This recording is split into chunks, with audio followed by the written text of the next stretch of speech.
Yes student, तो आज मैं आपके सामने यूनिट 5 की सेकंड वीडियो को लेके आया हूँ, जिसमें कि हमारे पास कुछ और टॉपिक हमारे पास जो उसके है कवर हो जाएंगे। इससे पहले हमने जो न्यू टेक्नोलॉजी है आर्टिफिशियल इंटेलिजेंस के बारे में पढ़ा था और इसकी यूजेस के बारे में पढ़ा था और हमारी लाइफ इससे कितनी इफेक्ट हो रही है आज की डेट में उसके बारे में हमने पढ़ा था। और इसके जो पॉजिटिव जो यूजेस हो रहे हैं हमारी लाइफ में, हमारी जो लाइफ है और हम अपने आप को इससे कितना यूजफुल जो प्रोडक्ट्स हम क्रिएट कर रहे हैं उससे हमारी लाइफ कितनी इजी बनती आ रही है, इसके ऊपर ये फोकस थे हमारा इससे पहले वाली जो वीडियो है। अब आज की डेट में जो हम न्यू टेक्नोलॉजी का यूज़ कर रहे हैं उसका कुछ हमारे ऊपर इफेक्ट भी पड़ रहा है और कुछ हमारे हेल्थ के ऊपर पड़ रहा है और कुछ हमारे जो है प्राइवेसी के ऊपर भी पड़ रहा है। तो ये सारे जो आज इफेक्ट जो है इसके बारे में हम आज पढ़ेंगे। अगर आपको ये वीडियो अच्छी लगती है और फर्स्ट टाइम जो इसमें इस वीडियो को देख रहे हैं, आप लाइक एंड सब्सक्राइब करना मत भूलना। और बाकी हमारे पास जो कंसेप्ट है वो काफ़ी इंपॉर्टेंट है और आज की में न्यू टेक्नोलॉजी से रिलेटेड है, तो इसके बारे में हम पढ़ेंगे। और बहुत ज़्यादा ना बोलते हुए इस वीडियो को हम जल्दी से शुरू करते हैं ताकि हम जल्दी से जल्दी कवर कर सके इन सभी जितने में हमारे पास टॉपिक यहाँ पे लगे। तो यूनिट 2 में जो सेशन 5 की आएगी हमारे पास, तो इसमें क्या है, describe the social impact on technology का जो हमारे पास इम्पैक्ट किस तरह से पड़ता है, तो यह कहाँ कहाँ हमारे पास इम्पैक्ट होता है।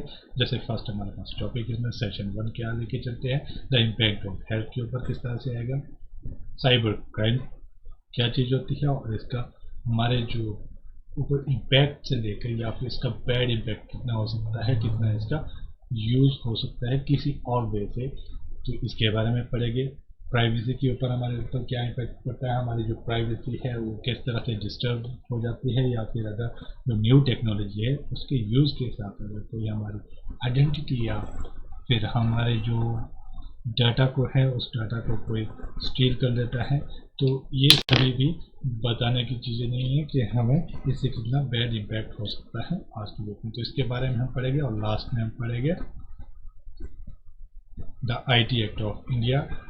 जितने भी ये क्राइम्स हो रहे हैं इस क्राइम को कम करने के लिए इंडिया ने अपना आईटी एक्ट लाया था, जिसमें कि प्रोविजन डाले गए हैं कि जो भी इस तरह की क्लिप से इस तरह की जो वर्क में इन्वॉल्व होगा उसके ऊपर किस तरह से चार्जेस या उसके ऊपर किस तरह से जो लीगली कार्रवाई की जा सकती है उसके बारे में ही। तो हम शुरू कर देते हैं अपने इस टॉपिक को और कवर करने की हम कोशिश करेंगे। हमारे पास जो टॉपिक है वो इसमें हमारे पास क्या क्या चीज़ें आती है, तो explain the social impact on technology के ऊपर हमने इम्पैक्ट जो है इसके बारे में हम यहाँ पे पढ़ेंगे। तो सबसे पहले हमारे पास क्या आता है, जैसे कि आप देख रहे हैं कि द टेक्नोलॉजी, इसके पहले हम जान लेते हैं the technology has lots of advantages in our life these days. Without this it's really difficult to imagine our life. हम अपनी लाइफ को इमेजिन नहीं कर सकते हैं। We totally depend on the technology. Obviously बात है, क्लियर है ये, हम आज की एक अपने सभी काम जो है टेक्नोलॉजी के थ्रू ही कर रहे हैं। अगर आप अपने फ़ोन की बात ही करो तो हम फ़ोन से सभी इम्पोर्टेंट अपने काम कर रहे हैं, चाहे वो बिल से रिलेटेड है, गैस कनेक्शन की बात करो या फिर अपने मनी ट्रांजैक्शन की बात करो, हम सभी काम अपने फ़ोन के थ्रू ही कर रहे हैं। हमें लाइन पे लगने की ज़रूरत नहीं है, तो इसकी इम्पोर्टेंस आपको क्लियर हो चुकी है यहाँ से। ओके, अब as it's great use it has some impact which is negative or positive in our life. The social impact are described below. उसको डिस्क्राइब यहाँ पे किया जा रहा है कि इसके इम्पैक्ट हमारे ऊपर क्या क्या हो गए। तो इम्पैक्ट ऑन हेल्थ, तो हमारी हेल्थ के ऊपर किस तरह से इसका इम्पैक्ट होता है। The impact of technology in our health as know to technology has propelled humankind to a new height, एक नई ऊंचाई की ओर हमें ले गई है। and has a drastically change in our life, हमारी लाइफ में बहुत चेंजेस आए हैं इसके थ्रू, और सडनली 8-10 सालों से तो काफ़ी ज़्यादा चेंजेस आ चुके हैं। The every major industry is making and improving our quality of life with each and passing day. हर दिन कुछ नए नए हमारे पास चेंजेस आ रहे हैं यहाँ पे। The although technology has a many positive impact in our life, we must not ignore the negative effect too, तो इसको भी हम इग्नोर नहीं कर सकते हैं। तो here is some example of negative and positive effect. जो है नेगेटिव हमारे पास जो है उसके बारे में हम डिस्कस करते हैं। तो सबसे पहले हमारे पास क्या है कि फर्स्ट में हमारे पास आएगा तो smartphone become a more of a necessary then luxury these days. तो आज डेट में ये स्मार्टफोन सभी के पास है और हम सभी इसका यूज़ करते हैं, तो इसके बारे में मुझे बताने की ज़्यादा ज़रूरत नहीं पड़नी चाहिए क्योंकि हम सभी इजी से कनेक्टेड हैं। और they bring us several health issue along with them, ये भी क्लियर है। नेक्स्ट हमारे पास चलते हैं staring at a screen of for a long time strain the eyes and eventually cause of eyesight problem।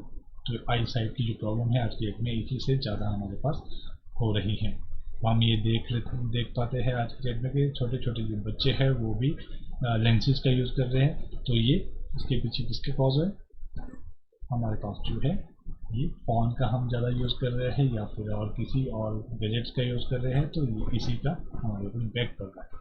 Third हमारे पास चलते हैं the spending too much time on a gadget can severely affect your sleep pattern which may cause a various health problem in future। ये clear है हमारे पास। अगर हम अपने सही ढंग से अपने बॉडी का ध्यान नहीं रखेंगे, ख्याल नहीं रखेंगे, तो इसका इम्पैक्ट हमारे ऊपर फ्यूचर में हमारी बॉडी के ऊपर आएगा। फोर्थ में हमारे पास चलते हैं the being glued to a computer screen and cell phone drastically reduce your physical activity which turn may lead to a obesity of heart diseases। तो आज के डेट में हम अपने आप को क्या है कंप्यूटर सिस्टम के साथ कनेक्ट तो कर लिया है, बट हमने जो है आउटडोर की जो एक्टिविटी है, ग्राउंड की एक्टिविटी वो कम करनी शुरू कर दी है। तो इससे हमारे पास जो है हेल्थ से रिलेटेड जो इशू है वो आ रही है। नेक्स्ट जो हमारे पास टॉपिक आना है इसमें वो है साइबर क्राइम। तो यहाँ पे हम साइबर क्राइम के ऊपर जान लेते हैं कि साइबर क्राइम क्या होता है और इसका इम्पैक्ट किस तरह से हमारे ऊपर पड़ता है। तो नेक्स्ट जो टॉपिक हमारे पास है वो साइबर क्राइम क्या है और साइबर क्राइम क्या करती है। जो भी क्रिमिनल एक्टिविटी जो आपके इंटरनेट के थ्रू हो रही है और इससे जो हमारे ऊपर इम्पैक्ट पड़ रहा है, बैड इम्पैक्ट पड़ रहा है हमारे कंप्यूटर सिस्टम के ऊपर, हमारे डाटा के ऊपर या फिर हमारा डाटा चोरी किया जा रहा है, ये सभी एक्टिविटी किसकी है, साइबर क्राइम के ऊपर आती है। और आज के डेट में इसका सबसे ज़्यादा यूज़ हो रहा है। आए दिन न्यूज़ में भी हम इसके बारे में पढ़ते रहते हैं। तो इसके बारे में पहले जान लेते हैं कि क्या होता है। The criminal activity of a digital environment against the individually भी की जा सकती है, ग्रुप के रूप में की जाती है, organisation, country with the intent of directly or indirectly cause of physical harm, financial loss और mental harassment। तो ये सारी चीज़ें हमारे पास किसके जरिए होती है, ये साइबर क्राइम के थ्रू होती है। और इसी के ज़रिए आज की डेट में हमारे पास कई बार न्यूज़ में भी आता है कि साइबर क्राइम जो एक्टिविटी है ये वो इंक्रीज हो रही है और किसी का डाटा हैक किया जा रहा है या फिर कहीं ना कहीं जो है डाटा हैक किया जा रहा है या फिर कोई चेंजेस लाए जा रहे हैं डाटा पे, तो किसके थ्रू हो रहा है, साइबर क्राइम के थ्रू हो रहा है।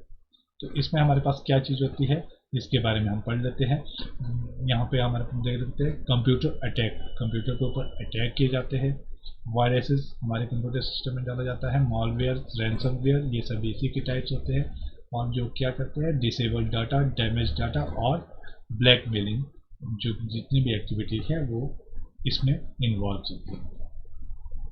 तो वायरस एंड मालवेयर्स के बारे में हम यहाँ पे स्टडी कर लेते हैं कि वायरस क्या होते हैं। Code and design to copy itself, जो अपने आप को कॉपी करते हैं, खुद से ये कॉपी करते रहते हैं और क्या करते हैं, तो destroy data and corrupt the system, system को करप्ट करने का ये काम करते हैं। मालवेयर्स भी उसी तरह के होते हैं। क्या होते हैं मालवेयर्स में, यहाँ पे हमारा code design to gain unauthorised access to a system, system की क्या है एक्सेस करने के लिए अनऑथराइज्ड रूप से, मतलब आपको बताए बिना आपके सिस्टम को छानबीन की जाती है। नेक्स्ट फिशिंग भी एक यही टर्म है और इसी टर्म में हमारे पास आती है। तो फिशिंग क्या होती है, phishing is unlawful activity where a fake website और email that look the original और authentic are presented to a user को कैसे प्रेजेंट किया जाता है कि ये जो साइट्स है या फिर जिसका यूज़ आप कर रहे हैं या फिर जिसको आप देख रहे हैं वो साइट सिक्योर है और आपके बेनिफिट के रूप में है। तो इसमें क्या होता है, authentic to the user and fraudulently collect a sensitive and personal detail that is a username, password और बैंक डिटेल etc. और भी हमारी बहुत सारी जो चीज़ें हैं, जैसे कि हमने इससे पहले देखा था कि साइबर जो लॉ है वो किसके रिगार्डिंग है, वो इसी के रिगार्डिंग है हमारे पास।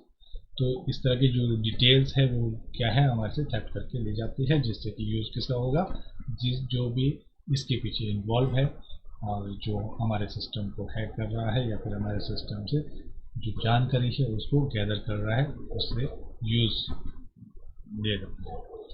तो नेक्स्ट नंबर क्या है कि nowadays a phone call and text message are also common example of this. तो इस तरह के एग्जाम्पल भी होते हैं और कई बार हमारे पास मेलें भी इस तरह की आती है और एड्स के रूप में हमारे पास आ जाती है।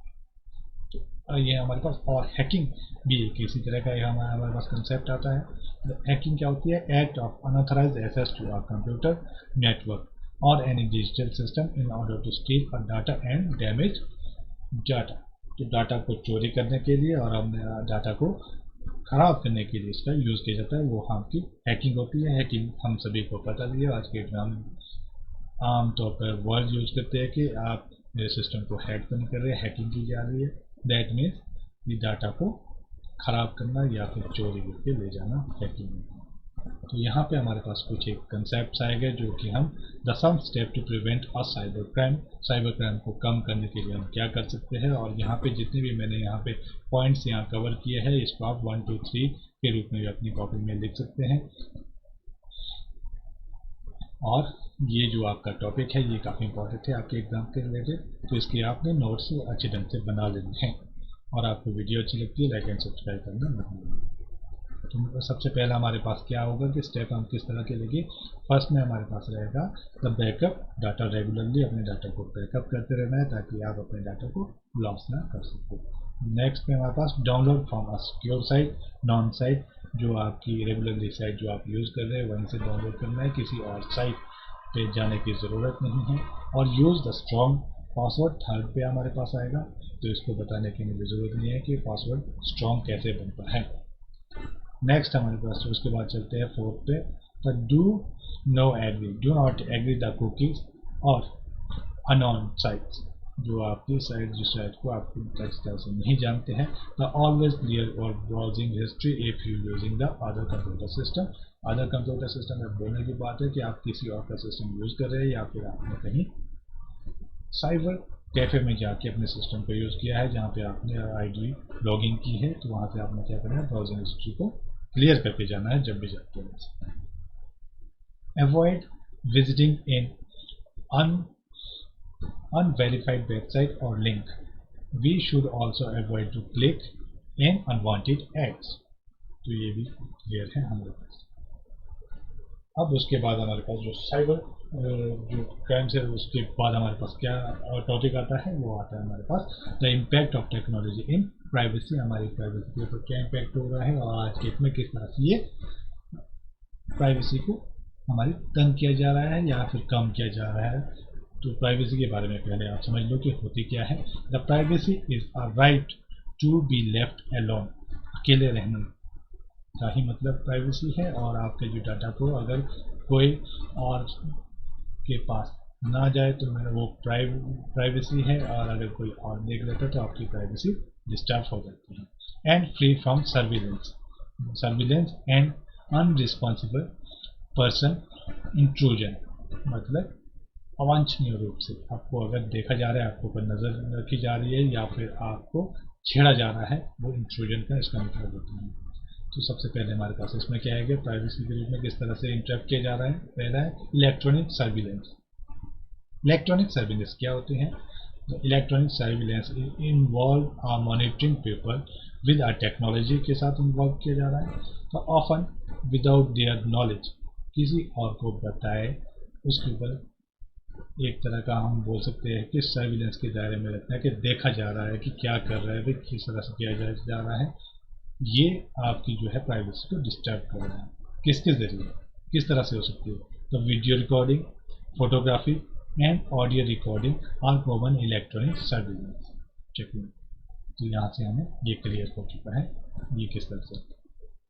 तो पर्सनल इंफॉर्मेशन की बात हम करते हैं। तो हमारी जो पर्सनल इंफॉर्मेशन वो क्या चीज़ होती है उसके बारे में हम जान लेते हैं। यहाँ से हमें क्लियर हो जाएगा। और यहाँ पे जो मैंने यहाँ पे आपके पास पीपीटी बनाई है, काफ़ी मेहनत करने के बाद बनाई है और सारे अपडेट एक जगह मैंने इकट्ठे कर दिए है। अच्छे लगे आपको तो लाइक एंड सब्सक्राइब करना मत भूलिए। The personal data is increasingly made available in online. हमारा जितना भी डाटा है आज की डेट में हम इंटरनेट का यूज़ कर रहे हैं और सारा जो डाटा है हमारा ऑनलाइन में कहीं ना कहीं गैदर हो चुका है और कोई भी सर्च इंजन के थ्रू उसको एक्सेस कर सकता है, डाटाबेस में है। तो what can be accessed by a search engine. The availability of personal information show no sign of slowing in fact court and government agency at all. The level are making a public record available online. Okay. The one of the fastest growing crime has been identity theft. हमारे जो identity theft that means कि हमारे जो है पहचान को चुरा के और उसका यूज हमारे ही अगेंस्ट किया जा रहा है, वो सबसे बड़ा क्राइम आज की डेट में बनता जा रहा है। The identity threat means stealing another personal information for the purpose of boring money, making purchase and running up debt. Debt means कि आपका कोई फ्रेंड की फेक आईडी अगर बना के आपके पास कोई मैसेज करता है कि मुझे पैसे चाहिए और मुझे ज़रूरत पड़ गई है इसकी और मैं आपको जल्दी ही लौटा दूंगा, तो हम भी कई बार इसमें धोखा खा सकते हैं। तो इस तरह की एक्टिविटी इंक्रीज हो रही है आज की डेट में। क्लियर है? तो ये हमारे पास काफ़ी क्लियर हो चुका है और हम भी अपनी ओर से बहुत सारे एग्जाम्पल खुद बना सकते हैं और एग्जाम में हम उसका एग्जाम्पल दे सकते हैं अगर हमारे पास ये क्वेश्चन आता है। तो नेक्स्ट चलते हैं हमारे पास। अब हमारे पास जो टॉपिक आया है वो है कौन सा, कुकीज़ एंड स्पाईवेयर। तो इसके बारे में हम जान लेंगे कि कुकीज़ क्या होती है और स्पाईवेयर क्या होती है। तो सबसे पहले हम कुकीज़ के बारे में बात करते हैं। कुकीज़ मैं आपको बता देता हूँ कि कुकीज़ ऐसी चीज़ होती है जब आप अपने सिस्टम या ब्राउजिंग पे कुछ काम कर रहे होते हैं, ब्राउज़र में कुछ स्टोरेज होकर हमारे जो भी ब्राउजिंग है वो स्टोर होकर रहती है और जैसे हम नेक्स्ट टाइम उसका यूज़ करते हैं तो एकदम हमारे पास वो आ जाते हैं और कई बार हमने पासवर्ड भी जैसे हमने स्टोर करके रखा होता है तो नेक्स्ट टाइम पासवर्ड डालने की जरूरत नहीं होती। तो उस तरह का स्टोरेज होता है जिसका यूज़ कोई और कर सकता है, तो इससे भी हमने अवेयर रहना है। तो cookies are small data file that are written and stored on a computer user hardware by website when the user visit the site and the browser। जब भी ब्राउजर और वेबसाइट के ऊपर विजिट करता है user. The cookie provide the information within the website on pages visited, जो visit किया जा रहा है, आइटम एग्जामिन जो एक आइटम देखी गई है, और डाटा ऑफ विजिट्स जो हमने विजिट किया है, और इवन पासवर्ड्स। तो इससे आप क्लियर हो सकता है कि हमारे पास इसका कितना बुरा इम्पैक्ट हो सकता है कि पासवर्ड तक जो है हमारा वहाँ पे रह जाता है और फिर अगर हम इसको ब्राउजिंग को क्लियर नहीं कर रहे तो कोई और उसका यूज़ कर ले। They are sometime refer to, अब क्या उसको बोलते हैं, ब्राउज़र कुकीज़, वेब कुकीज़ और इंटरनेट कुकीज़ इसको कहा जाता है। The cookies can be assigned by the browser user the site a user is on by a third party that might be use the information for different purpose। तो ये आपको बताने की मुझे ज़रूरत नहीं है। अगर आप इस तरह के जो डाटा है आपका जो अगर कोई और पर्सन यूज़ कर रहा है तो ऑब्वियसली बात है वो अपने बेनिफिट के लिए ही यूज़ करेगा और आपके जो डाटा है उसका लॉस हो जाएगा। और जितने भी आपने कंसर्न जो आपने कुछ भी विजिट किया था या कई बार नेट बैंकिंग से रिलेटेड होता है तो आपके जो है पैसे भी किसी चुरा लिए जा सकते हैं। तो इससे अवेयर होने की बहुत ज़रूरत है। और स्पाईवेयर क्या होती है, तो स्पाईवेयर एक्टिविटी भी एक इसी से रिलेटेड है जो कि हमारे सिस्टम को थेफ्ट करने के लिए रनिंग की जाती है। तो इसमें हमारे पास क्या आएगा, डेफिनेशन ऑफ स्पाईवेयर में क्या आएगा, the spyware is a term given to a category of software which aim to steal a personal and और ऑर्गेनाइजेशन इंफॉर्मेशन। आपकी पर्सनल इंफॉर्मेशन को और ऑर्गेनाइजेशन की इंफॉर्मेशन को जो स्टील करने के लिए यूज़ किया जाता है उसको बोलते हैं spyware. It is done by performing A set of operation without a appropriate user permission, sometime even covertly जो आपको बिना बताए आपकी जो छानबीन की जा रही है और अनवांछनीय रूप से जो देखा जा रहा है उसका मतलब प्रोबेबली वो होता है the general action of spyware.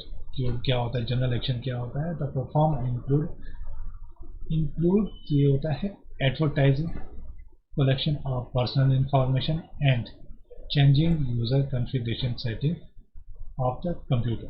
तो कंप्यूटर की सेटिंग को चेंज करना, क्लियर है। और ये हमारे पास किस तरह से आएंगे, सॉफ्टवेयर के रूप में हमारे पास आते हैं। तो स्पाईवेयर को और क्लियरली अच्छे से आपसे यहाँ से क्लियर हो जाएगा कि क्या चीज़ होती है, और हम ऊपर से भी यहाँ पे समझ चुके हैं। The spyware is generally classified into adware, ad के रूप में, tracking, cookies, system monitor and trojan के रूप में। ट्रोजन भी आपके पास एक वायरस के रूप में आता है जो कि आपकी छानबीन करता है और आपके डाटा को स्टील करके ले जाता है किसी और के पास।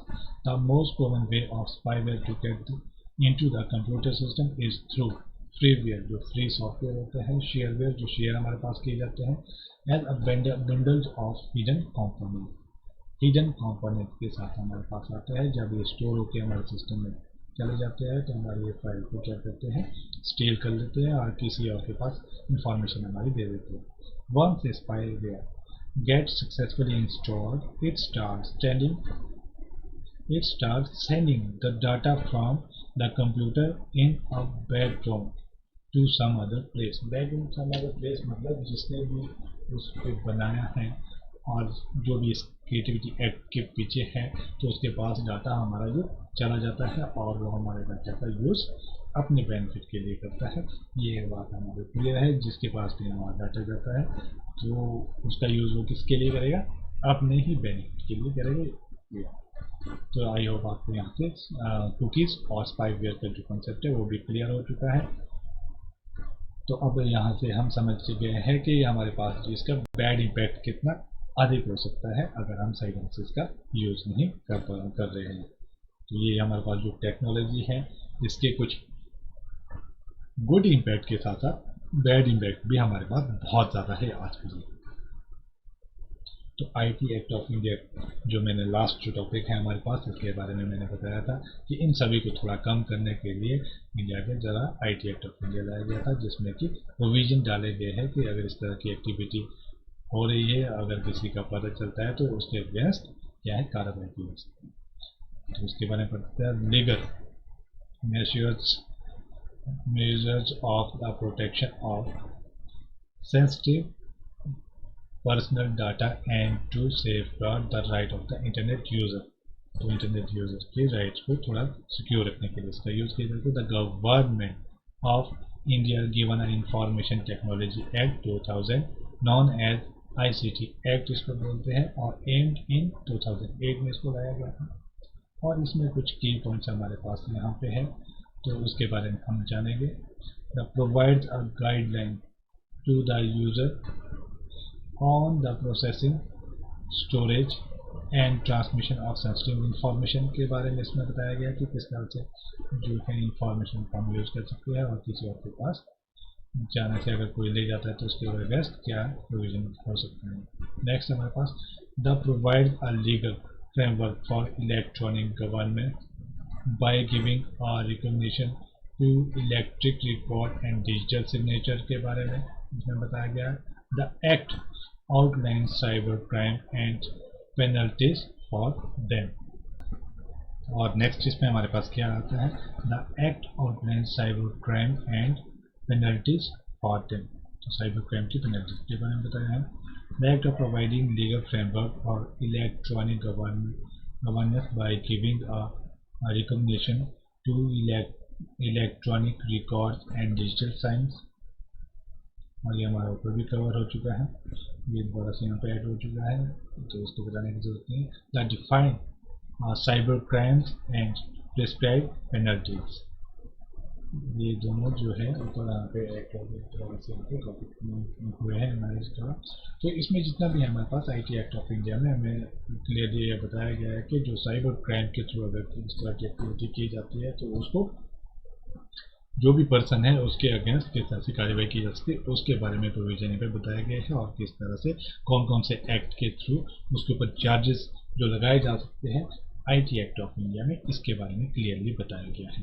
तो उम्मीद है आप सभी को ये जो वीडियो है अच्छी लगी है, और इस वीडियो में मैंने ये सारे कवर किए हैं आपके जो यूनिट 5 के सेकेंड जो आपके इम्पैक्ट जो हमारे पास टेक्नोलॉजी का आता है उसके बारे में बताया था। ये वीडियो आपको अच्छी लगती है तो इस वीडियो को आप लाइक एंड सब्सक्राइब करना मत भूलना। Thanks for watching. और अपने नोट्स जो है आपने अच्छे बनाने हैं और एग्जाम की तैयारी आपने अच्छी करनी है। Thanks for watching.